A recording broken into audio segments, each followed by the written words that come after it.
ញ្ញាតជំរាបសួរពុកម៉ែបងប្អូនទាំងអស់គ្នានៅថ្ងៃនេះដែរហើយបងប្រាប់លេខឆិតនាងខ្ញុំបានពំនាំនៅលេខល្អ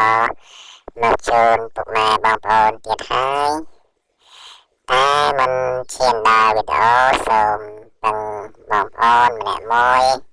ជួយចុច Subscribe និង Like វីដេអូម្នាក់មួយផងដើម្បីទទួលបានវីដេអូថ្មីៗជារៀងរាល់ថ្ងៃពីអវងយើងខ្ញុំ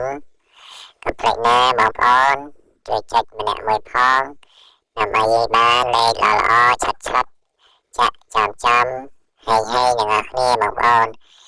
តោះអញ្ចឹងចូលស្ដាប់ទាំងអស់គ្នា